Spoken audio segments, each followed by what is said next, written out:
né? Agora vamos para os pênaltis. Será que o João Paulo tá lá do outro lado? A bola pune. Não, o João Paulo. Agora vamos ouvir o que disse. Antes de colocar o Brazão falando, vamos ouvir o que disse o Carille pela manhã sobre Gabriel Brazão. Eu já aproveitei e fiz a pergunta para ele sobre Marcelo Groi, que está chegando ao término do seu contrato lá no mundo árabe, no Al Ittihad. Será que o Marcelo Groi pode pintar no Santos Futebol Clube no meio do ano, já que o Carille havia indicado o Groi para o Santos? Vamos ouvir o que disse Fábio Carille, aqui é o Varanda Futebol Debate. Marcão, o Brazão está treinando muito bem, tá? Mas eu não posso trazer isso nem para minha cabeça e nem para a cabeça do João Paulo, porque é ele que vai terminar o Campeonato Paulista, a gente tem que dar toda a segurança para ele.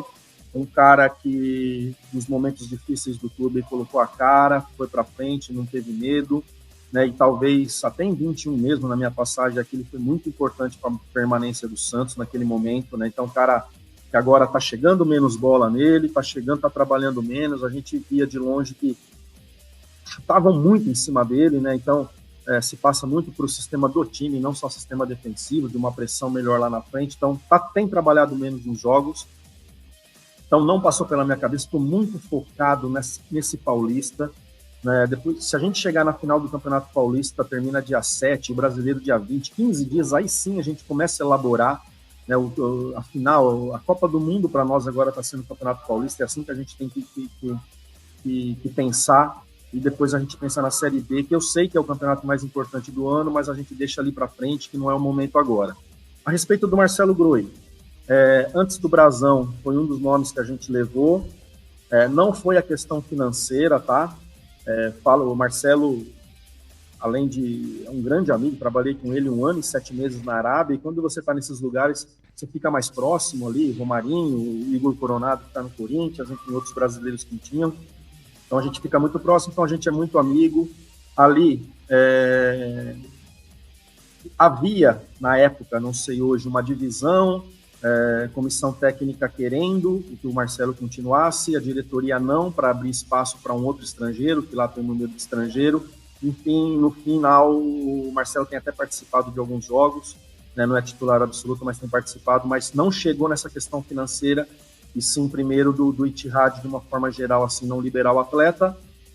Com a chegada do Brazão, acho que agora é um pouquinho mais difícil, tá? Porque a resposta que o Brazão está tendo, pelo carinho que o João Paulo tem, pela história que ele já tem aqui dentro do Santos, né?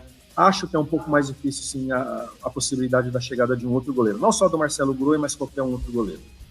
Tá aí o Fábio Carille, Alexandre Santástico. O Carille praticamente garante João Paulo e Brazão até o final da temporada. Está satisfeito com os goleiros que o Santos tem hoje no elenco. É claro que só se eventualmente tiver algum contratempo, aí o Santos vai atrás de goleiros. Marcelo Groi, descartado. Você acha que o Santos acerta em valorizar os goleiros que tem dentro do clube, Santástico? Apesar de eu ter as minhas ressalvas com relação ao João Paulo e não acreditar no Brazão, eu acho que a atitude do Carille e do Santos hoje é correta. Você está em vias de disputar uma semifinal contra um grande clube, que pode ser o São Paulo, muito provavelmente o São Paulo. Passando, você tem um confronto muito complicado contra um Palmeiras, né, numa possível final. Então, nesse momento, Marcão, quanto mais o Carille conseguir blindar o elenco ali de qualquer situação externa com relação a possibilidades, a se ventilar o nome de um outro atleta, é muito correto. É muito correto, porque há quanto tempo o Santos não vivia esse momento, né? Há quanto tempo o Santos não tinha expectativas? Hoje o torcedor do Santos tem expectativas. E isso é bom. Então, você blindar o teu elenco nesse momento é correto. Mas dentro dessa resposta dele aí, ficaram muitas brechas, né? Você começa a perceber algumas brechas aí de que, não quero atrapalhar a cabeça do João Paulo com esse tipo de situação, né? O João Paulo é um jogador que trabalhou bem comigo, tá chegando um pouco menos de bola nele, ele tá um pouco tranquilo, ele tá em paz hoje. Ele dá uma dica que acabou o Campeonato Paulista. Pode ser que aconteça. Pode mudar. Pode mudar. Porque claramente você percebe. Primeiro, quem indicou o Marcelo Groi ao Santos foi o Carille. Sim. O Carille queria um goleiro à altura. E ele fala também, se você pegar o detalhe, ele fala o seguinte, olha, em 2021, 2022, chegava muita bola pro João Paulo. Já não...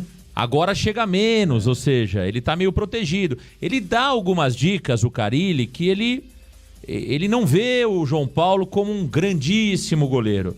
Né? É um goleiro que tá dando conta do recado, mais ou menos isso. Tá resolvendo agora pra ele. Tá resolvendo pra ele. Ele fala, olha, até o final do Campeonato Paulista, o João Paulo vai ter tranquilidade e será o goleiro.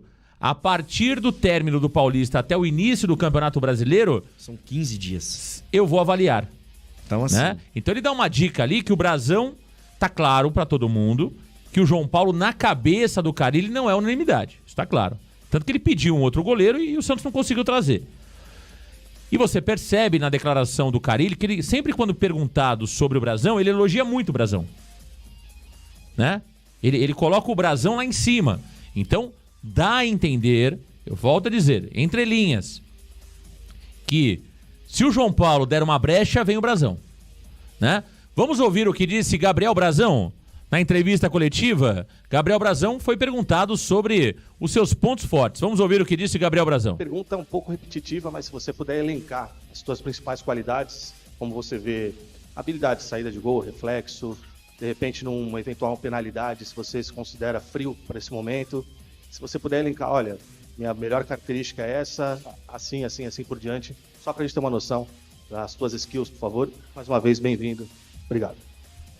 Olha, eu acho que eu evolui bastante na Europa o tempo que eu tive, as minhas saídas de gol, meus jogos com os pés, mas eu sempre tive a minha maior valência,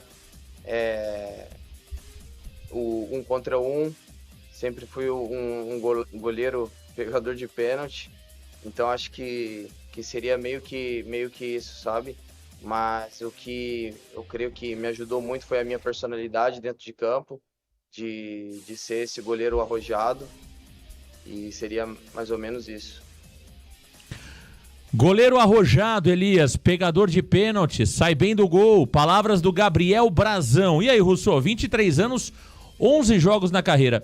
Agora tem um levantamento, acho que foi feito pelo Esporte por Esporte, se não me falha a memória, que nesta mesma idade, Elias Russo, aos 23 anos, João Paulo só tinha um jogo como profissional. Quer dizer muito esse negócio de o Brasão só ter 11 jogos na carreira, Elias Russo? Ou a carreira de goleiro é um pouco mais complicada, normalmente você acaba sendo o banco de um atleta mais experiente, em outro clube, e isso não quer dizer muito ele ter somente 11 jogos na carreira, Elias? Marcão, é complicado, é uma posição completamente diferente, né? Um jogador que foi para a Europa e lá é mais difícil ainda, que ele disse que foi para lá com 18, 19 anos. Então, geralmente, os times europeus, quando contratam um jogador jovem assim, pelo menos fica 1 ano, 6 meses trabalhando o profissional para entender o que é realmente o futebol europeu, para depois colocar para jogar. Mas ele falou que conseguiu evoluir aí com a saída de bola, né? Jogar com a bola nos pés, que também é uma deficiência de muitos goleiros brasileiros. Hoje a gente até vê alguns jogadores saindo melhor com a bola, porque é uma jogada de construção de gol, né? Com alguns treinadores que tem um elenco bom para fazer Lucas isso. Lima. Lucas Elias Lima Russo, me permita te interromper, que Lucas Lima vai pra cobrança lá em Pernambuco, hein? Lucas Lima, o seu ídolo, vai pra cobrança. Vou narrar ao vivo. Partiu Lucas Lima, bateu, é gol. Bateu com raiva, bateu com força, Elias. Bateu do jeito que você gosta. Gol dele, Elias. Gol do Lucas Lima. Continue, por favor. Era um momento importante, Elias Russo. É verdade, Marcão. Pelo menos em pênalti ele faz, né? Algumas vezes. Mas, enfim, o que eu fiquei pensando aqui com relação à entrevista do Brasão, Marcão, é que ele falou que ele é bom no 1 contra 1. Eu falei, por isso será que ele é o Ângelo, que joga pela direita ali, que é o cara que vai pro ataque? Porque 1 contra 1, o goleiro tem que sair com a bola, tem 10 dentro da área ali, você tem que... Tá voando, hein? Não dá pra ser 1 contra 1. Voando aí. 1 contra 1 é o Patati, que dribla ali, vai pra dentro, mas o goleiro tem que sair com a mão, sair chutando todo mundo, dando um murro, e não pode ser mão de madeira como a gente tem visto no gol do Santos, né, Marcão? É verdade, é o famoso popó. Agora,